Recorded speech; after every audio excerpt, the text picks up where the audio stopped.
Hello everyone, welcome to Kalam. So നമ്മൾ ഇന്ന് discuss ചെയ്യുന്നത് വളരെ പ്രധാനപ്പെട്ട 3 വേൾഡ് അഫയേഴ്സുകളെ പറ്റിയാണ്. അതിൽ ആദ്യം നമ്മൾ ഡിസ്കസ് ചെയ്യുന്നത് നമ്മുടെ രാജ്യവുമായി ബന്ധപ്പെട്ട വിഷയമാണ്.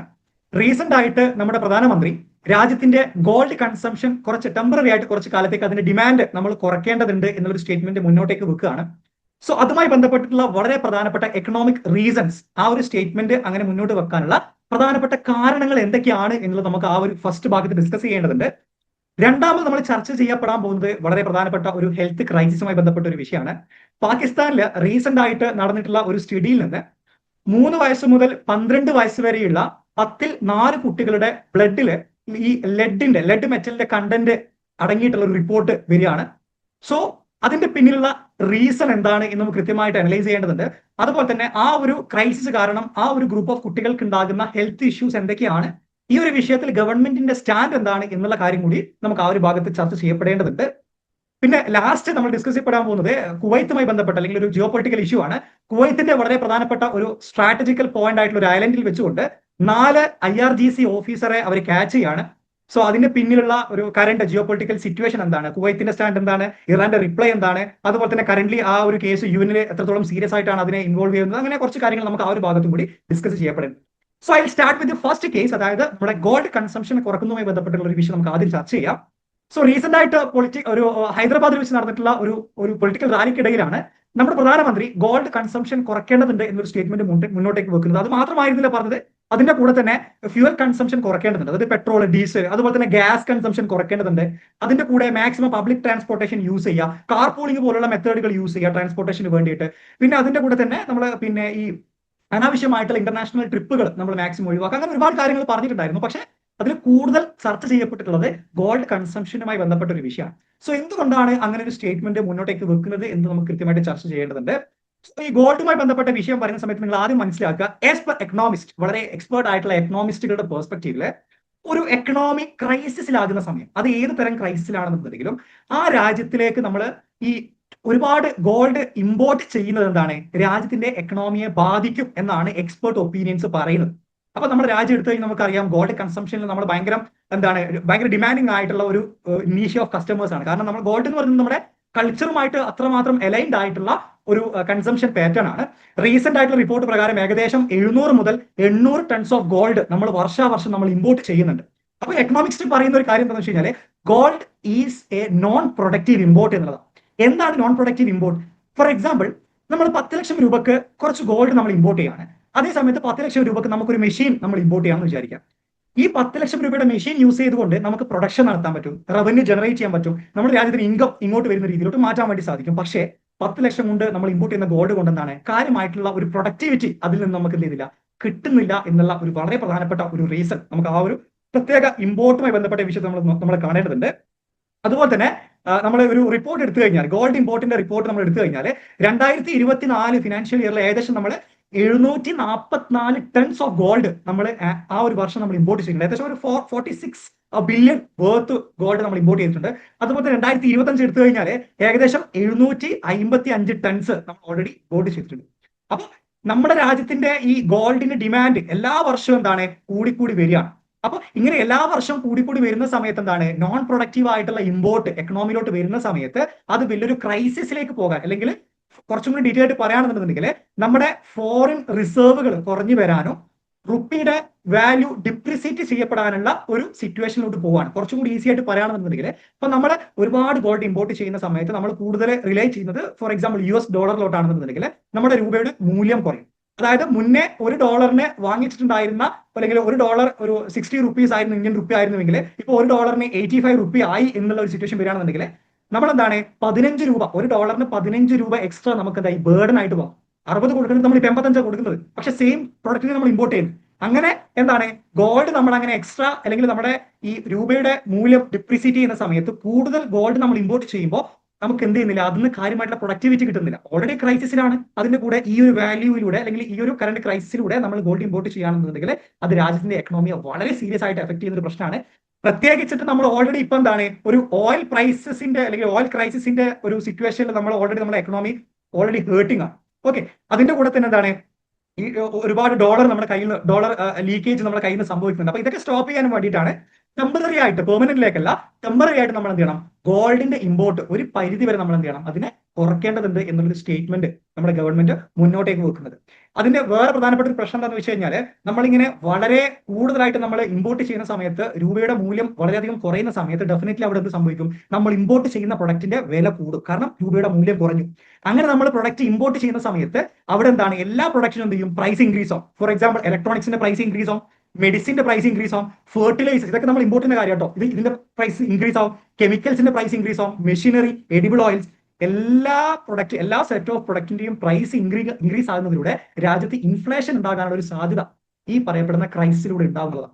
അപ്പോൾ ഈ ഒരു സിറ്റുവേഷനിൽ നമുക്ക് വേണ്ടത് മാത്രം ഇമ്പോർട്ട് ചെയ്തിട്ട് നമുക്ക് അർജന്റായിട്ട് വേണ്ടത് കാര്യങ്ങൾ ഒരു പരിധി വരെ കുറച്ചിട്ട് നമ്മൾ എക്കണോമിയെ ഒന്ന് സേവ് ചെയ്യുക എന്നുള്ള ഒരു ഒബ്ജക്റ്റീവിലാണ് ഗവൺമെന്റ് ഈ ഒരു പ്രപ്പോസൽ മുന്നോട്ടേക്ക് വെക്കുന്നത്. സോ പൊളിറ്റിക്കലി നോക്കാതെ നമ്മൾ ഇതിന്റെ എക്കണോമിക് പെർസ്പെക്റ്റീവിൽ നോക്കുന്ന സമയത്ത് വളരെ കൃത്യമായിട്ടുള്ള ഒരു സ്റ്റേറ്റ്മെന്റ് തന്നെയാണ് ഗവൺമെന്റിന്റെ ഭാഗത്ത് മുന്നോട്ടേക്ക് ഉണ്ടായിട്ടുള്ളത്. സോ നമ്മളിതിനെ ഈ എക്കണോമിക് പെർസ്പെക്റ്റീവ് ഡീറ്റെയിൽ അനലൈസ് ചെയ്യുന്ന സമയത്ത് XYZ റീസൺസ് ഒക്കെ എന്താണ് ഇതിനെ സപ്പോർട്ട് ചെയ്തിട്ടുള്ള ഒരു കാര്യമായിട്ടാണ്, അല്ലെങ്കിൽ ഈ ഒരു ഡിസിഷനെ സപ്പോർട്ട് ചെയ്യുന്ന ഒരു കാര്യമായിട്ടാണ് നമുക്ക് കാണാൻ വേണ്ടി പറ്റുന്നത്. ഓക്കെ, ഇതാണ് നമുക്ക് ആ ഒരു ഫസ്റ്റ് ഒരു വിഷയത്തിൽ നമുക്ക് ഡിസ്കസ് ചെയ്യാനുള്ളത്. രണ്ടാമത് നമ്മൾ ചർച്ച ചെയ്യപ്പെടാൻ പോകുന്നത് പാകിസ്ഥാനുമായി ബന്ധപ്പെട്ട ഒരു വിഷയമാണ്, ഒരു ഹെൽത്ത് ക്രൈസിസുമായി ബന്ധപ്പെട്ട ഒരു വിഷയം കേട്ടോ. സോ ഇതിൽ റീസെന്റ് ആയിട്ട് പാകിസ്ഥാന്റെ ministry of national health service regulation and coordination, അതായത് NHSRNCU, അതുപോലെ തന്നെ യൂണിസെഫും നടത്തിയിട്ടുള്ള ഒരു റിസർച്ചിന്റെ അടിസ്ഥാനത്തിൽ 10ൽ 4 കുട്ടികൾക്കിടയിൽ, അതായത് 12 വയസ്സ് മുതൽ 3 വയസ്സ് വരെയുള്ള 10ൽ 4 കുട്ടികളുടെ ബ്ലഡിൽ എന്താണ് ഈ പറയുന്ന ലെഡ് മെറ്റലിന്റെ കണ്ടെയ്ൻമെന്റ് കൂടുതലായിട്ട് കാണപ്പെടുന്നത്, പ്രത്യേകിച്ചിട്ട് ഹൈ റിസ്ക് ആയിട്ടുള്ള അർബൻ ഏരിയാസിലും. ഫോർ എക്സാമ്പിൾ കറാച്ചി, ലാഹോർ, പെഷാവർ, ക്വറ്റെ, റാവൽപിണ്ടി, ഇസ്ലാമാബാദ്, ഹരിപൂർ പോലുള്ള വളരെ പ്രധാനപ്പെട്ട ഈ പറയപ്പെടുന്ന എക്കണോമിക് ഏരിയകളിലാണ് പ്രധാനമായിട്ട് ഈ ഒരു പ്രശ്നം കാണുന്നത്. സോ ഇതിന്റെ ഒരു പ്രധാനപ്പെട്ട ഒരു റീസൺ ആയിട്ട് കാണുന്നത് ഒന്ന് ഇൻഡസ്ട്രിയൽ എമിഷൻസ് ആണ്, ഇൻഡസ്ട്രിയിൽ ഉണ്ടാകുന്ന ഒരു എമിഷനും, അതുപോലെ തന്നെ informal and unregulated battery recycle. നിങ്ങൾ ഫേസ്ബുക്കിലൊക്കെ ആക്റ്റീവ് ആയിട്ടുള്ള ആളുകളാണെന്നുണ്ടെങ്കിൽ നിങ്ങൾക്ക് ചില വീഡിയോസ് കാണാൻ പറ്റും. പാകിസ്ഥാനിലെ റീസൈക്ലിംഗ് ആക്ടിവിറ്റി കുറച്ച് കൂടുതലാണ്. അതായത് അവർ മാക്സിമം ബാറ്ററീസും മെഷീൻസ് ഒക്കെ അവർക്ക് അവിടെ വർക്ക് ചെയ്യാനുള്ള വർക്ക് ഫോഴ്സ് ഒന്നുണ്ട്. അതിന് ടെക്നിക്സ് കാര്യങ്ങൾ ഭയങ്കര സ്കിൽഡ് ആയിട്ടുള്ള ഒരു പോപ്പുലേഷനാണ് പാകിസ്ഥാൻ പോപ്പുലേഷൻ എന്ന് പറയുന്നത്. പക്ഷെ അതെന്തല്ല, ഒരു കൃത്യമായിട്ടുള്ള ഒരു ഫോമൽ വേലല്ല അവർ ബാറ്ററിയും അതുപോലെ തന്നെ മെഷീനറിയുമായി ബന്ധപ്പെട്ട കാര്യങ്ങളൊക്കെ റീസൈക്കിളും അത് റിപ്പയർ ഒക്കെ ചെയ്യുന്നത്. അപ്പൊ അതിലൂടെ എന്താണ് ഇതിന്റെ കണ്ടന്റ് കുട്ടികൾക്കിടയിൽ ഡയറക്റ്റ്ലി അത് കണക്ട് ചെയ്യുന്ന രീതിയിലുള്ള ആ പ്രശ്നം മാറുകയാണ്. അതുപോലെ തന്നെ ഈ ലെഡ് ബേസ്ഡ് ആയിട്ടുള്ള ഒരുപാട് പെയിന്റിന്റെ പ്രൊഡക്ഷൻ പാകിസ്ഥാനിലെ വളരെ പ്രധാനപ്പെട്ട ഈ ഏരിയയിലൊക്കെ നടക്കുന്നുണ്ട്. സോ അതും വളരെ ഒരു റീസൺ ആയിട്ട് നമുക്ക് കാണാൻ പറ്റുന്ന ഒരു പ്രശ്നമാണ്. അതുപോലെ തന്നെ പിന്നെ ഈ സ്പൈസസും ഫുഡ് പ്രൊഡക്ട്സിലൂടെയും നമുക്ക് എന്താണ് ഈ ഒരു പ്രശ്നം ഉണ്ടാകാനുള്ള ഒരു സാധ്യത ഉണ്ടെന്നാണ് യൂണിസെഫ് മുന്നോട്ട് വെക്കുന്ന റിപ്പോർട്ടിൽ നമുക്ക് വായിച്ചു കഴിഞ്ഞാൽ മനസ്സിലാകുന്നത്.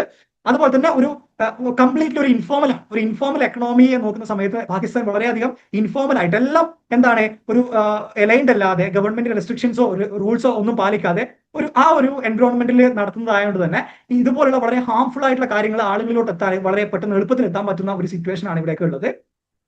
അപ്പോൾ ഇവിടെ എന്താണ് ഈ ഒരു വിഷയത്തില് ഗവൺമെന്റിന്റെ ഒരു ലോ വീക്ക് ആയിട്ടുള്ള എൻഫോഴ്സ്മെന്റ് വളരെ പ്രധാനപ്പെട്ട ഒരു റീസൺ ആണ്. അതുപോലെ തന്നെ പൂർ ആയിട്ടുള്ള റെഗുലേറ്ററി ഓവർസൈറ്റ്, ഇതിന്റെ മുകളിൽ റെസ്ട്രിക്ഷൻസോ കാര്യങ്ങളോ ഒന്നുമില്ല, ഭയങ്കര ബയാസ്ഡ് ആണ്. അതുപോലെ തന്നെ പബ്ലിക് അവയർനെസ് തീരെയില്ല. ഇതിന്റെ ഒരു സീരിയസ്നെസിനെ പറ്റി ആളുകൾക്ക് എന്തില്ല, ഒരു സീരിയസ് ആയിട്ടുള്ള ഒരു അവയർനെസ്സോ കാര്യങ്ങളോ ഈ ഒരു ഭാഗത്ത് കിട്ടില്ല. അതും വളരെ പ്രധാനപ്പെട്ട വേറെ റീസൺ ആയിട്ട് നമുക്ക് കാണാൻ പറ്റുന്നതാണ്. അപ്പോൾ ഇനി നമുക്ക് ഈ ഒരു പ്രശ്നം കാരണം നമ്മളെ കുട്ടികൾക്കോ അല്ലെങ്കിൽ നിങ്ങൾ പൊതുവെ അറിഞ്ഞിരിക്കുക, ഈ പിന്നെ ലെഡ് എന്ന് പറയുന്ന ഈ ഒരു ഹെവി മെറ്റൽ നമ്മൾ ബ്ലഡിലോ അല്ലെങ്കിൽ നമ്മളെ ബോഡിയുമായിട്ട് ഡയറക്റ്റ് കണ്ടമിനേറ്റ് ചെയ്യുന്ന സമയത്ത് ഉണ്ടാകുന്ന പ്രധാനപ്പെട്ട റീസൺ ഒന്നെന്ന് വെച്ച് കഴിഞ്ഞാൽ നമ്മുടെ ഐക്യൂവിൽ എന്താണ് അത് കൃത്യമായിട്ട് ബാധിക്കും. നമ്മുടെ മനുഷ്യന്റെ ചിന്തകളും അതിന്റെ ഐക്യവുമായി ബന്ധപ്പെട്ട വിഷയങ്ങളിൽ എന്താണ് പെർമനന്റ് ആയിട്ട് എന്തെങ്കിലും ഒരു റിഡക്ഷൻ സംഭവിക്കും. ടെമ്പററി പെർമനന്റ് ആ ഒരു മനുഷ്യനുള്ള കാലത്തോളം ഐക്യൂവിൽ എന്താണ് റിഡക്ഷൻ സംഭവിക്കാനുള്ള ഒരു സാധ്യതയുണ്ട്. അതിന്റെ കൂടെ തന്നെ എന്താണ് ബ്രെയിൻ ഡെവലപ്മെന്റ് ഡാമേജ് ചെയ്യാനുള്ള ഒരു പ്രശ്നമുണ്ട്. അതുപോലെ തന്നെ അറ്റൻഷൻ സ്പാൻ കുറയും. അതുപോലെ തന്നെ മെമ്മറി ഒരു പരിധി വരെ മെമ്മറൈസ് ചെയ്യാനുള്ള എബിലിറ്റി കുറച്ചും കൂടി കുറഞ്ഞു വരും. ലേണിംഗ് ഡിസബിലിറ്റീസ് ഉണ്ടാകാനുള്ള സാധ്യത ഉണ്ടാണ്. അതുപോലെ തന്നെ ബിഹേവിയറൽ ഡിസോർഡേഴ്സ് ഉണ്ടാകാം. അതുപോലെ തന്നെ ഇമ്മ്യൂൺ സിസ്റ്റം വീക്ക് ആകാം.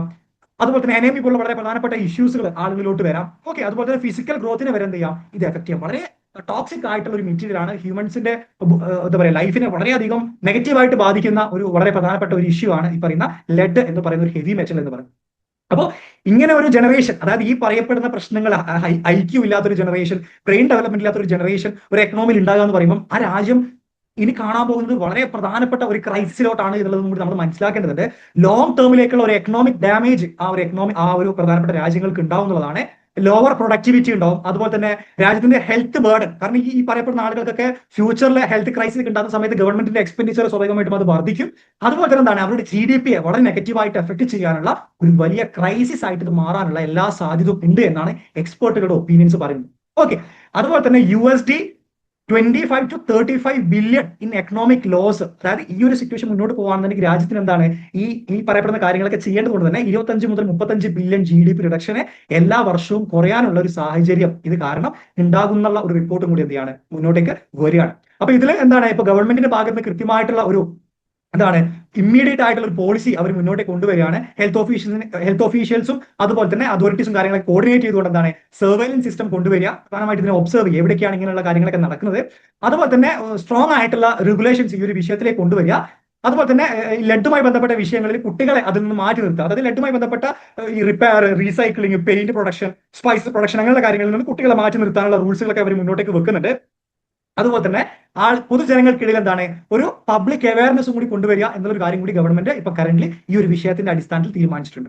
അപ്പൊ ഇതാണ് നമുക്ക് പാകിസ്ഥാന്റെ ഈ ഹെൽത്ത് ക്രൈസിസുമായി ബന്ധപ്പെട്ട വിഷയത്തിൽ നമുക്ക് ഡിസ്കസ് ചെയ്യാനുള്ളത്. ഇനി നമുക്ക് ലാസ്റ്റ് നമ്മൾ ചർച്ച ചെയ്യപ്പെടാൻ പോകുന്നത് കുവൈത്തുമായി ബന്ധപ്പെട്ട ഒരു വിഷയമാണ്. കുവൈത്തിന്റെ വളരെ പ്രധാനപ്പെട്ട ഒരു സ്ട്രാറ്റജിക്കൽ പോയിന്റ് ആണ് ഈ പറയുന്ന ഗുബിയൻ ഐലൻഡ് എന്ന് പറയുന്ന ഒരു ദ്വീപ് എന്ന് പറയുന്നത്. ഓക്കെ, അത് കേവലം ഒരു ദ്വീപ് മാത്രമല്ല, ആ ഒരു മാപ്പ് കണ്ടുകഴിഞ്ഞാൽ മനസ്സിലാവും എന്താണ് വളരെ സ്ട്രാറ്റജിക്കൽ ആയിട്ടുള്ള പോയിന്റ് ആണ്. കടലുമായി ബന്ധപ്പെട്ട എല്ലാ കാര്യങ്ങളും സ്ട്രാറ്റജിക്കൽ പോയിന്റ് ആണ്. കാരണം അതുവഴിയാണ് ട്രേഡും, അതുവഴിയാണ് മറ്റുള്ള രാജ്യങ്ങൾക്ക് ഇൻവേഡ് ചെയ്യാനുള്ള ഒരു സിറ്റുവേഷൻസ് കാര്യങ്ങളൊക്കെ ഉണ്ടാകുന്നത്. അതുകൊണ്ട് തന്നെ ഇതുപോലുള്ള സ്ഥലങ്ങൾ കൃത്യമായിട്ട് എന്ത് ചെയ്യുക, ലോക്ക് ചെയ്യുക എന്നുള്ളത് എന്താണ് ആ ഒരു രാജ്യത്തെ സംബന്ധിച്ചിടത്തോളം വളരെ പ്രൊമിനന്റ് ആയിട്ടുള്ള പ്രൈമറി ആയിട്ടുള്ള കൺസേൺ ആണ് എന്നുകൂടി നമ്മൾ മനസ്സിലാക്കേണ്ടതുണ്ട്. അതുപോലെ തന്നെ ഈ ഒരു ഐലൻഡ് എന്താണ് വളരെ പ്രധാനപ്പെട്ട കുവൈത്തിന്റെ ഒരുപാട് പ്രൊജക്ടുകൾ, for example Mubarak Al Kabeer port project എന്ന് പറയുന്ന കുവൈത്തിന്റെ വിഷൻ 2035 വരുന്ന വളരെ പ്രധാനപ്പെട്ട പോർട്ടിന്റെ ഡെവലപ്മെന്റുമായി ബന്ധപ്പെട്ടിട്ടുള്ള ഒരു പ്രൊജക്ട് നടക്കുന്നത് ഇവിടെയാണ്. അപ്പൊ ഈ ഒരു ലൊക്കേഷൻ ഇത്രയും വളരെ ഇമ്പോർട്ടന്റ് ആയതുകൊണ്ട് തന്നെ എന്താണ് ഇവിടെ ഇതിന്റെ ഓയിൽ ഫീൽഡ്, അതുപോലെ തന്നെ മിലിറ്ററി ഇൻസ്റ്റാളേഷൻസ്, അതുപോലെ തന്നെ ഇന്റർനാഷണൽ ഷിപ്പിംഗ് കണക്ഷൻ, അങ്ങനെ ഒരുപാട് സ്ട്രാറ്റജിക്കൽ ആയിട്ടുള്ള ഒരു പോയിന്റ് ആയതുകൊണ്ട് തന്നെ ഈ ഒരു വിഷയത്തിൽ കുവൈത്തിന്റെ ഭാഗത്ത് വളരെ സീരിയസ് ആയിട്ടുള്ള ഒരു അറ്റൻഷൻ ഈ ഒരു വിഷയത്തിൽ കൊണ്ടുവരികയാണ്. അപ്പോൾ ഇവിടെ നടന്ന ഒരു പ്രശ്നം എന്താണെന്ന് വെച്ച് കഴിഞ്ഞാല് May 1, 2026 ഒരു 4 ഗ്രൂപ്പ് ആയിട്ടുള്ള ഒരു ആംഡ് പീപ്പിൾ അവർ ക്യാച്ച് ചെയ്യാണ്. 4 ആളുകളെ ആ ഒരു ഐലൻഡിൽ വെച്ച് ക്യാച്ച് ചെയ്യാണ്. അപ്പൊ അവരൊരു റെന്റഡ് ആയിട്ടുള്ള ഒരു ഫിഷിംഗ് ബോട്ടിലൂടെ അതിൽ നിന്ന് കറങ്ങുമ്പോഴാണ് കുവൈത്ത് അതോറിറ്റീസ് അവരെ ക്യാച്ച് ചെയ്യുന്നത്. അപ്പൊ ക്യാച്ച് ചെയ്യുന്നതിന് മുന്നേ തന്നെ ഒരു ഗൺ ഫയർ എക്സ്ചേഞ്ച് അവർ തമ്മിൽ നടക്കുന്നുണ്ട്. അതിൽ പിന്നെ കുവൈത്തിലും കുവൈത്തി ഒരു ആർമി പേഴ്സണൽ ഒരു പരിക്ക് പറ്റുന്നുണ്ട്. അവരിൽ ഇറാന്റെ IRGC എന്നുള്ള ആളുകളാണ് വരുന്നത്. അപ്പൊ അവരിലും കുറച്ച് കാഷ്വാലിറ്റീസ് ഉണ്ടാകുന്നുണ്ട്. അപ്പോൾ ഇവർ പിടിച്ച് ഇവരെ ക്വസ്റ്റ്യൻ ചെയ്ത സമയത്താണ് ഇവർ IRGCയുടെ വളരെ പ്രധാനപ്പെട്ട സോൾജേഴ്സ് ആണെന്ന് ഇവർ മനസ്സിലാക്കുന്നത്. അതിൽ 2 നാവൽ കേണൽസും അതുപോലെ തന്നെ ഒരു 2 നാവൽ ക്യാപ്റ്റൻസും ആണ് അവരെ ക്യാച്ച് ചെയ്യുന്ന പ്രധാനപ്പെട്ട 4 ആർമി IRGC പേഴ്സണൽസ് എന്ന് പറയുന്നത്. ഓക്കെ, അപ്പോ കുവൈത്ത് ഈ ഒരു വിഷയത്തിൽ വളരെ സീരിയസ് ആയിട്ട് ആർട്ടിക്കിൾ 51 UN ചാപ്റ്ററിന്റെ ആർട്ടിക്കിൾ 51 മുന്നോട്ട് വെച്ചുകൊണ്ടാണ് ഇത് വളരെ ഫ്ലാഗ്രന്റ് ആയിട്ടുള്ള ഒരു വയലേഷൻ ആണ്. ഇന്റർനാഷണൽ ലോ പ്രകാരം എന്താണ് വളരെ സീരിയസ് ആയിട്ടുള്ള ഒരു വയലേഷൻ ആണ്. അതുകൊണ്ട് തന്നെ ഈ ഒരു വിഷയത്തിൽ UN ഭാഗത്ത് നിന്ന് വളരെ സീരിയസ് ആയിട്ടുള്ള ഒരു ഡിസിഷൻ അവർ മുന്നോട്ടേക്ക് അല്ലെങ്കിൽ ഈ ഒരു വിഷയത്തിൽ അവർ എടുക്കേണ്ടതുണ്ട് എന്നുള്ള ഒരു സ്റ്റേറ്റ്മെന്റ് കുവൈറ്റ് ഗവൺമെന്റ് മുന്നോട്ടേക്ക് വെക്കുകയാണ്. അപ്പൊ ഈ ഒരു വിഷയത്തിൽ ഇറാന്റെ ഭാഗത്ത് നിന്ന് വളരെ ഓപ്പോസിറ്റ് ആയിട്ടുള്ള ഒരു അഭിപ്രായമാണ് മുന്നോട്ടേക്ക് വരുന്നത്. ഇറാൻ പറയുന്നത് എന്താണെന്ന് വെച്ച് കഴിഞ്ഞാൽ അവർ ഒരു ഓർഡിനറി ഇറാനിയൻ ഒരു സെയിലേഴ്സ് ആണ്. അതുപോലെ തന്നെ ഒരു റൂട്ടീൻ പെട്രോളിന്റെ അടിസ്ഥാനത്തിൽ അവര് സർവേലൻസ് നടത്തുകയായിരുന്നു. പക്ഷേ സഡൻലി എന്താണ് അവിടെ ഒരു നാവിഗേഷൻ സിസ്റ്റത്തിന്റെ ഒരു മാൽ ഫംഗ്ഷൻ കാരണം അവർ അറിയാതെ ആ ഒരു ഐലൻഡിൽ എത്തിപ്പെട്ടു എന്നാണ് IRGC മുന്നോട്ട് വെക്കുന്ന വളരെ പ്രധാനപ്പെട്ട ഒരു സ്റ്റേറ്റ്മെന്റ് എന്ന് പറയുന്നത്. ഓക്കെ, അതുപോലെ തന്നെ ഇറാൻ ഈ ഒരു വിഷയത്തിൽ നമുക്ക് വളരെ ഡിപ്ലോമാറ്റിക് ആയിട്ട് ഈ ഒരു വിഷയം ചർച്ച ചെയ്യപ്പെടാം, അല്ലെങ്കിൽ അല്ലാതെ ഇതിനൊരു വലിയൊരു പ്രശ്നമായിട്ട് മാറ്റി വെക്കാതെ എന്താണ് ഇതിനെ വളരെ ഡിപ്ലോമാറ്റിക് ആയിട്ട് ചർച്ച ചെയ്തുകൊണ്ട് നമുക്ക് ഒരു സൊല്യൂഷൻ എത്താം എന്നുള്ള ഒരു സ്റ്റേറ്റ്മെന്റും കൂടി ഇറാന്റെ അതോറിറ്റീസ് മുന്നോട്ടേക്ക് വെക്കുകയാണ്. അതുപോലെ തന്നെ ഇറാന്റെ എംബസി ഓഫീഷ്യൽസ് ഒക്കെ കറന്റ് കുവൈറ്റുമായിട്ട് ഈ ഒരു വിഷയത്തിന്റെ അടിസ്ഥാനത്തിൽ തമ്മിൽ കമ്മ്യൂണിക്കേറ്റ് ചെയ്യുന്നുണ്ട്. അതുപോലെ തന്നെ ഈ ഒരു കറന്റ് ക്രൈസിസിന്റെ അടിസ്ഥാനത്തിൽ മറ്റുള്ള GCC കൺട്രീസിന്റെ സപ്പോർട്ടും കൂടി എന്താണ് കുവൈത്തിന് വേണ്ടി കിട്ടുകയാണ്. ഓക്കെ, സോ ഇതാണ് നമുക്ക് ഡിസ്കസ് ചെയ്യാനുള്ള വളരെ പ്രധാനപ്പെട്ട 3 വേൾഡ് അഫയേഴ്സുകൾ. ഇതുപോലെ വളരെ റീസെന്റ് ആയിട്ട് അപ്ഡേറ്റ് ചെയ്യപ്പെടുന്ന വേൾഡ് അഫയേഴ്സുകൾ വളരെ ഈസി ആയിട്ട് നിങ്ങൾ മുന്നിലേക്ക് എത്താൻ വേണ്ടി നമ്മുടെ ചാനൽ ജസ്റ്റ് സബ്സ്ക്രൈബ് ചെയ്യുക. ഇതുപോലെ ഇത് കേൾക്കാൻ താല്പര്യമുള്ള ആളുകളിലേക്ക് നിങ്ങൾ എന്ത് ചെയ്യുക, നമ്മുടെ ചാനൽ ഒന്ന് ഷെയർ ചെയ്യാം. So that's all about today. So will see you in the next video. Till then bye and thanks everyone. Jai Hind.